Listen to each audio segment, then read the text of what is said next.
Alrighty. Also, besides that lesson 7 lab being due today, that lesson 9 lab is due Monday.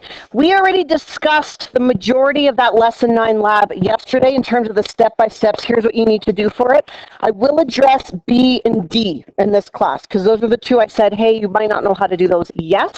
And then you should be good to go for that lab. Take note, guys, the rest of lesson 8 is due Monday as well. Alrighty?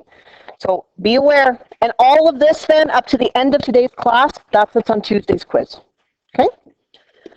There it is. Da-da-da. Come on, switch. Tuesday's quiz. This is always posted on Google Classroom too. Alrighty. Now let's keep chit-chatting about good old bomb calorimetry. Yesterday, I hope that you recognized in the lab, especially when you were doing the evaluation section, that there was a whole lot of things about flame calorimetry that could be improved, right? Like we're burning something and we're collecting the energy and heating up a container of metal and some water, but how much, because of the openness of that system, how much of that energy do you think might have been lost? Chances are probably a ridiculous amount. Is that fair to say? Like, it's hard to even imagine how much probably went. And people recognized from a lab perspective that in terms of an efficient method for actually figuring out molar enthalpies of combustion, flame calorimetry isn't it. It's useful from a learning perspective, and it's kind of fun to have some fire going on in the lab. But ultimately, not our best bet. So guys, this is where we get into something new called bomb calorimetry. I want you to go back in your brains. We have looked at 3 types of lab techniques from a calorimetry perspective. We did simple calorimetry, which is a very simple insulated container with water in it, done. We did flame calorimetry, which is what we were looking at yesterday. Here's your 3rd and final one, by the way, bomb calorimetry. By the end of today, we are officially halfway through this unit. I'd say a little more than half. But you remember that booklet of questions I gave you, the beginning of the unit? You can now do the whole first half. Okay, the answer key to it is on page 6. So if you do the first 5 pages, answer key is on page 6. So those of you who are like, she doesn't give us enough questions. There's about 40 of them there. Okay, that's a lot. Please do them. You can do all of them now on the first half, up to and including page 6. All right. The whole purpose of bomb calorimetries is that we end up with a wonderfully precise and a wonderfully accurate, and this is key, from a lab perspective in terms of reducing percent error to as low of a margin as possible, having both precision and accuracy are really, really useful. Now, those 2 words sometimes confuse people, so just have a look at this diagram up here. Which ones, there's 2 by the way, which 2 of these targets show precision? So I'll say it again. Which 2 of those targets show precision? We're essentially doing the same thing over and over and over again. Any idea? Go ahead. Sorry? This one here? Oh, the left one. Sorry, Katrina, I couldn't hear you. Yeah, absolutely. Katrina, why'd you pick those? Yeah. Now, this is precise. And it's also in the middle. This is precise, but oops, not as many points, right? This is kind of like my maiden name. My maiden name is Red Lick, right? But it's spelled with a CH at the end. So Red Lich is what I got all my life. So I had people, well, not all my life, half my life, before I got married. So people would come up to me over and over again. Hi, Red Lich. Hi, Mrs. Red Lich. Hi, Mrs. Red Lich. Well, they were precise, but they weren't accurate. They always did the same thing. Red Lich, Red Lich, Red Lich, but it was always wrong. You see the difference? It's not enough to just be precise. Precise is good. Don't get me wrong. Precise is really good, but it's not enough. Okay, how about accuracy? Which ones would you say are accurate? Anyone? Anyone? Well, you're doing decent. Skylar? This one here or this one here? Okay, so accuracy would mean you're getting what you want. You're getting the result you want. So for this one, are we hitting the bullseye? That's okay. I know it's a little tough with the lighting. Yeah, this one are pretty close to the red. Is that fair to say? This is an accuracy, guys. Isn't this accurate as well? Yeah, precise and accurate. This is bomb calorimetry. That's what we want. This one is neither precise nor accurate. Yeah, that's almost flame calorimetry, to be honest with you. It's pretty close, all right? But here, that's what we want. Okay, let's keep going. Now, bomb calorimeters are really quite cool. Essentially what happens, remember, it's still about combustion. So think of it this way. Bomb calorimetry is the awesome alternative to flame calorimetry. It's a much better way to burn stuff in order to get the energy released. So it's all about combustion. And they use an inner metal chamber of a calorimeter, and that's what's called the bomb. Essentially, it's called a bomb because it's hollow, right? So that inner part is hollow. That then contains, and this is key, pure oxygen, which is perfect because when we burn something, if we want the most accurate reaction possible, and it's combustion, that's what we want the other reactant to be, pure oxygen. So we would also place whatever we want to burn in there. If we are into our food lab type things, that's where we would take our potato chips and put a given sample in there to burn it with pure oxygen, okay? An electric coil is used to ignite them, right? And with reactants, this would be your hydrocarbon and your oxygen, for example. And this is key. Look how similar this is to calorimetry we've done before. A known quantity of water. We still use water. This surrounds the bomb. So imagine we've got this hollow bomb with whatever it is we're burning, and then around this hollow bomb is H2O, okay? And then that's contained within the bomb calorimeter. We have a thermometer that is in the water. We also have a mechanical stirrer that is in the water. Neither of these are actually in contact with the combustion reaction. Are you with me? They're in the water that's surrounding the reaction. The container itself does absorb some of the energy. The cool thing with the bomb calorimeter, though, is we don't say, it's a negligible amount of energy. It absorbs a little bit. No, they calculate it in.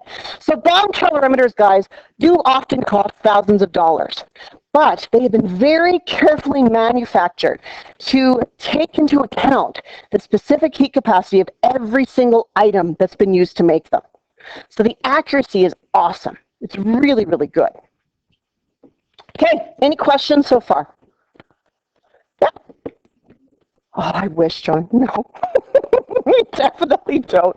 It would be, like, if any of you go into the sciences later, I hope you'll get the chance to use one. They're pretty easy, to be honest with you, and even the calculation is pretty easy. They're nice. This is a general one, guys, of how this would look, okay? So this in here is what we call the actual bomb, all right? This is your ignition coil. So you put whatever you're burning inside of here. Pure oxygen is able to be put in. Usually it would come in from the bottom. You'd have a tank attached. The water can be changed in and out if you need to, but it is a known quantity of water, right? That's key. And it always, for a particular bomb, you have to have the exact same amount. Okay, that never changes. And then you can see an actual automatic stirrer put in. It's electronic usually. We've got our thermometer put in. And all of these different materials, the steel, the metal, will all come into play to figure out the actual specific heat capacity for that bomb calorimeter. Now, lots of kind of cool, useful things you can do with this. I'll just throw this one out at you. Anyone know what those are? If you do, I'm surprised. It's cool if you do. I'm not a lobster, but definitely in the water, so that's a good guess. They're little, right? Think phytoplankton little. Ashley? Yeah, sorry, I shouldn't have said the word. A type of plankton, yeah, absolutely. These are called copepods, and they're kind of cool because they have one eye, which is always sort of neat. And copepods are really, really teeny tiny. The reason that I'm pulling them up there is I'm just going to show you a quick video. So the girl in the video, she is a marine biologist. I mean, marine biology is one of those jobs that you often hear little kids be like, what do you want to be when you grow up? I want to be a marine biologist. Not realizing, like, that's someone with a PhD, right? Like, we're talking a doctorate. You're doing some pretty awesome science, which is a great goal. But there's not a lot of people that achieve it, fair to say. Right? It's a pretty big deal. So, marine biologist, and what she does is she collects a whole bunch of phytoplankton, and she's focused on copepods in particular, and she burns them, and she's burning them. She works in Canada. She's in Manitoba, going over towards the bays there, and she's looking at how much energy is in these animals for her beluga whales that she studies, and trying to see if the energy levels are going up, down, with the seasons, what's happening, why the populations of the whales are fluctuating. See, so many applications of calorimetry, guys. So many. Anyway, it's just a little quick sped up video that she shows of herself. Oops. How about I click the link? That'll be good. See if it loads for you real quick here. Doo-doo-doo. There she is. And she's just sped up. So, guys, this is the bomb calorimeter. Measured amount of water goes in, sticks the copepods, gets them ready, burns them, finds out what the temperature changes, does the analysis. Now, this is reality of a lot of scientists. I don't know if people realize this. This could be an 8-hour day of doing this, right? Gathering data, putting it out. Now, sometimes it should be out in the field. Absolutely. But this is a big part of your process. And knowing how to use lab equipment properly and knowing how to apply that knowledge and do your calculations, well, that's a key part of it. Anyway, it's on loop. You're seeing her just repeat. And it's on loop because, like I said, the repetitive nature of lab work is significant for sure. Okay, let's keep going. Here's the equation. Whew, this looks complicated. Don't worry. In actuality, bomb calorimetry calculations are significantly easier than a lot of the other ones. Because look at what we have here. There's a whole lot of things. It's still energy gained and energy lost, guys. And this is still something that you're burning. So what you're losing here is always going to be based upon that combustion reaction. Absolutely. But what you're gaining now is not what we say is just water. What gains is the whole bomb calorimetry. Calorimeter, I should say. Calorimeter, okay? So the whole thing gains energy. But remember with flame, how we had more than one Q value being added up to gain? Look at all these. Water gains, the actual construction of the bomb gains, the thermometer gains, the stir gains, the container around the bomb gains. All of that gains energy from the fuel. And that's why these are such good, expensive devices, because nothing is neglected, everything is factored in. Okay, makes a huge difference. Now, think about what we've got here. There's a little M. I don't know if yours is missing it. If it is, can you write it in? There's supposed to be an M here.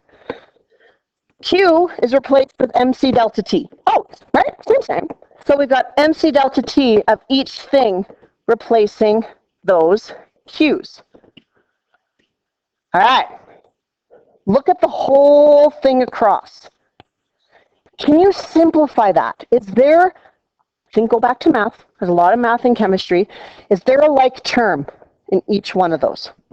Be logical. Think back to yesterday's flame calorimetry, where we had a Q of the water and a Q of the metal container. What was consistent between those two? What was the same? Helen? Yeah, identical temperature changes. Good for you. Which means this delta T is identical for every single one of those. Can you guys visualize that? So mathematically, what do we do with that? Well, we take it out. Everything else will stay within this middle, but delta T can be removed. You see how much sense this makes, guys? Take out the like term. Now look at this other thing. This is where bomb calorimeters are pretty sweet. The water, mass and specific heat, will never change. Every time you use that bomb calorimeter, you use the exact same amount of water. This stays the same. The bomb never changes every single time. The thermometer, identical stir, identical container. Those are constants. So the cool thing is, everything that I just put in green, they end up creating something called C. It's a capital C, not a lowercase c. And what that is not the specific heat capacity, because that's a little c. This is, take off the word specific, this is just heat capacity. And every bomb calorimeter that you will buy it, you will take out the box, and on the box it will be like C equals this. and it'll give you the C value because they figure it out at the manufacturing plant. Hey, isn't that nice? It's easy. So literally, every bomb calorimeter has a different C value, okay? But they've all been calculated for that particular piece of equipment. And it makes it so much easier. And C represents, capital C, all the different factors and specific heats and masses of what is used to construct it. And then in the instructions, it'll say, you must use exactly 500 mils of water, for example. You must use, if it's a great big one, exactly 1 liter of water. You get the idea? It always has to be identical. Okay, so there's that simplification, guys. You have this in your notes, if your notes are printed. Change in temperature is taken out. And here's that leftover that's going to be representative of great big C.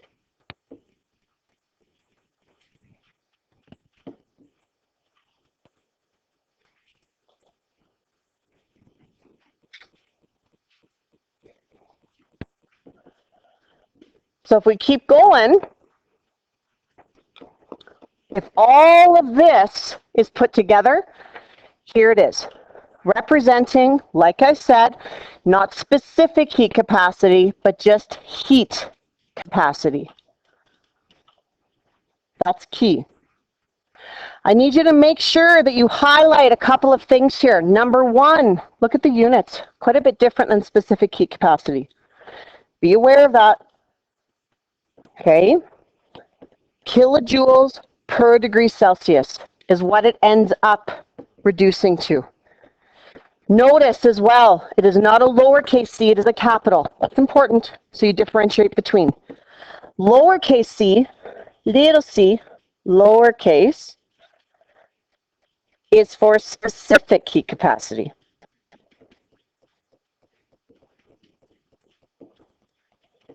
And specific heat capacity is joules per gram times degrees Celsius. Quite a bit different. The joules are still here. The degrees Celsius are still here. The grams canceled out because we had mass times joules per gram times degrees Celsius. Right? Okay, anyone need this up still? Going once, going twice. All righty.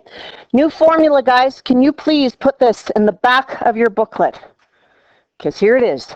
We have a new way to calculate Q. It's always been Q equals MC delta T.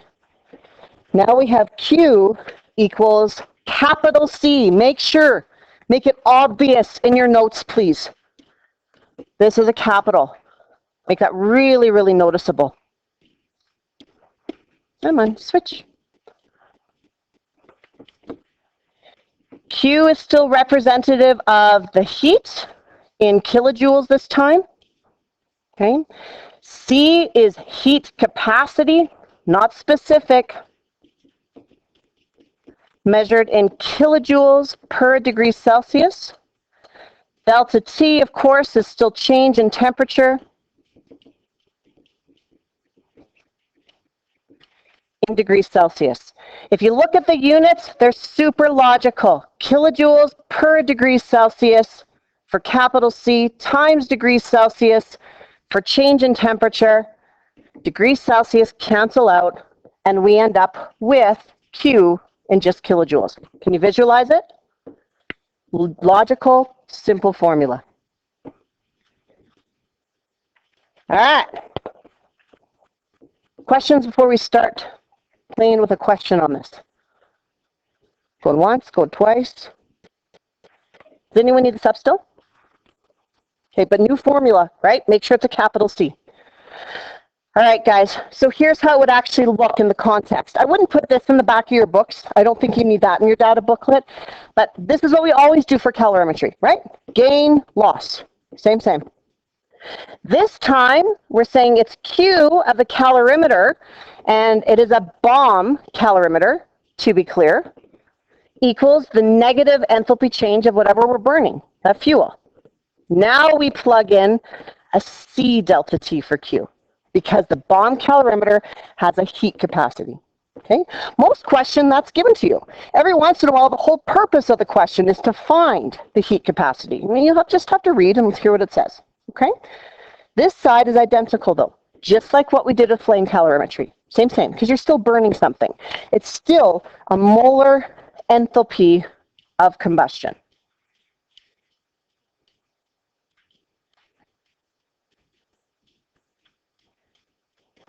And molar enthalpy of combustion is still, as all the molar enthalpies are, kilojoules per mole. Same. All right, let's try this. I switch. Not quite.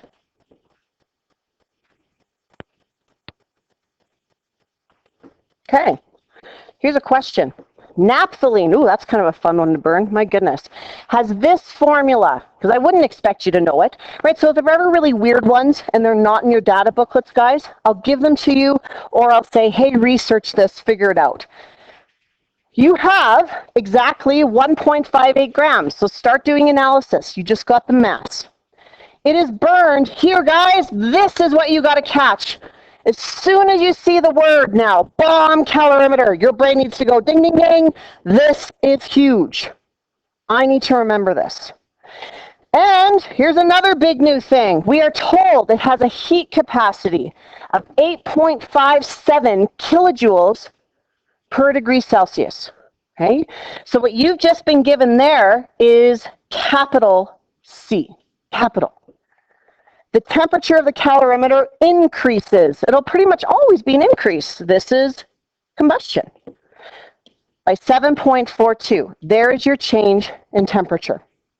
Now, before we go through the actual questions here, I want you to take note of something. So if you're writing, stop, focus, pay attention. This is huge. The products of combustion in a bomb calorimeter, you always, and this is big, guys, produce liquid water. Can you tell me why? Any thoughts? From a product perspective, it will always be liquid water, but why? Just what you think. Nicely done. Totally contained, guys. So I need you to make a note. Say, memorize. No. Memorize. Always in a bomb calorimeter,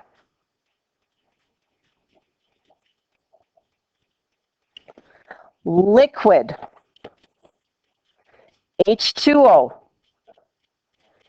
is a product. Not H2O gas. That's huge. It's not going to make or break you yet. You bet it will later, okay? It's going to make a huge impact as we get to the second part of this unit. So it's a definite, know it, be very, very confident about it.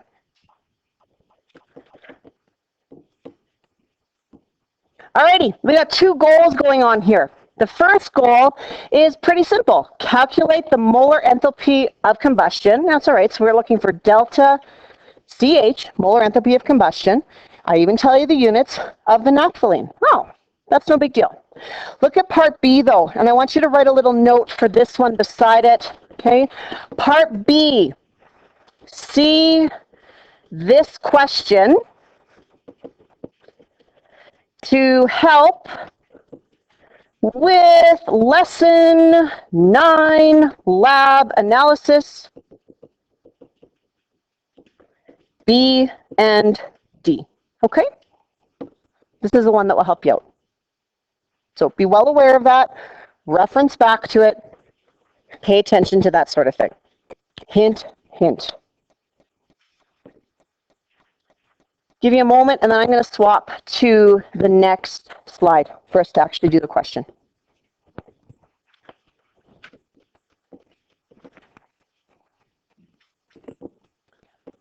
Anyone need this still? If you do, please speak up. You need it up still, Jacob? Okay, go quick, guys, please. So let's start playing through it. In many, many ways, this is so similar to what you've already done. No exception. When we do this and we have our change in energy gained, it's still calorimetry, equals the negative of the change in energy lost Every single time with a bomb calorimeter, it is the gaining that will be the calorimeter. Always, guys. Bomb calorimeter. That means whatever loses it here will always be the fuel. In this case, it's naphthalene, right?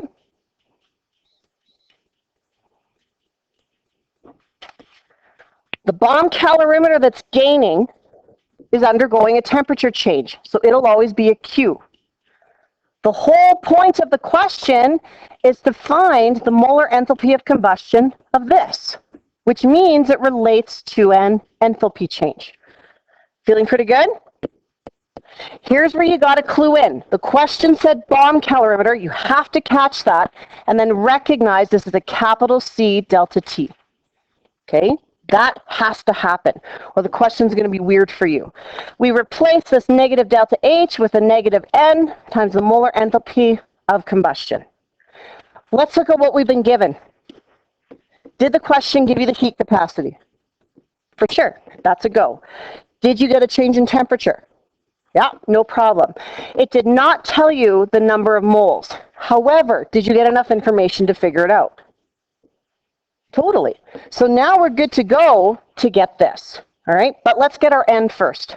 We know the mass of naphthalene, which is 1.58 grams. The molar mass, remember guys, I gave you the formula because it's a weird one. C10H8. Always, I say it over and over again, double check your molar masses. Calculate them 2-3 times. Make sure you get the same number every time. Make sure, please. 128.18 grams per mole.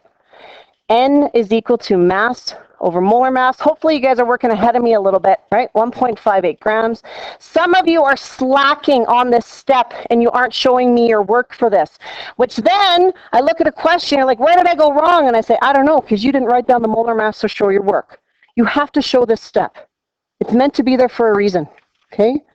And it helps you to catch your mistakes. Precision in chemistry and accuracy in chemistry are important. All right, and this number keeps on going. There's our N, guys. We're trying to get this by itself, so we're going to divide by negative N on both sides. These are gone. There's our formula. Do you see what I mean? The bomb calorimetry, when it comes down to it, is kind of easier than some of the stuff we've been doing. It really is. Some of the guesswork is gone. It's like, oh, it's just right here. Okay? So plug in your C right from the question, 8.57. Watch those units, though, kilojoules, right? Per a degree Celsius times the temperature change it gave you, 7.42 degrees Celsius, divided by the N we just got. Negative is there, though. Negative 0.0123. Use the whole number. Moles. Molar enthalpy of combustion of naphthalene, therefore, 3 sig digs, guys. We get negative 5158.79 ... Watch your units. Degrees Celsius cancel out. We've got kilojoules. We've got moles. Kilojoules per mole equals negative 5.16. Look what happens. Here's your decimal. 1, 2, 3 spots left. Times 10 to the 3 kilojoules per mole. Or negative 5.16 megajoules per mole. Sure. This question asked for kilojoules per mole, but you should be able to play around with your units. Okay, questions before we do B? Anything about that number crunching that threw you off? Looks a little weird. You're not sure about? We're okay? Okay, let's look back at this one. What is the enthalpy of combustion? You're going to see this, guys, in kilojoules per gram. Ooh. Notice, do you see how the word here doesn't say molar enthalpy? Because it's not per mole. In other words, what B is actually looking for is, and you won't hear it called this very often, but technically it's a mass enthalpy, okay? Not molar enthalpy, but mass enthalpy, kilojoules per a gram. And honestly, when you're figuring these out, it's really, again, not about a formula, but totally about units. You can do a formula. I'll show you how. If you wanted to do a formula perspective, we'd go right back to here, and we'd go C delta T equals, remember what I said about a mass enthalpy? So instead of moles, I'm going to put here a mass. You see that difference? And then this is still going to look weird. It's still going to be delta CH, but because of that little m here now, this is going to be a mass enthalpy. And from there, we can do the exact same thing. Divide by negative m, divide by negative m. Look at all of this. Do you see how similar that is to right here? Bless you. But instead, when we do all of our units, think about what happens, 8.57 kilojoules per degree Celsius times the same change in temperature, 7.42 degrees Celsius divided by, go back to the question, 1.58 gram sample. Remember that? Divided by negative 1.58 grams. And look at those units. Kilojoules is there. Degrees Celsius cancels out. Kilojoules per gram. That's what we want. Okay? A little bit of a twist. Number crunch it. Negative 40.2 kilojoules per gram. Little different.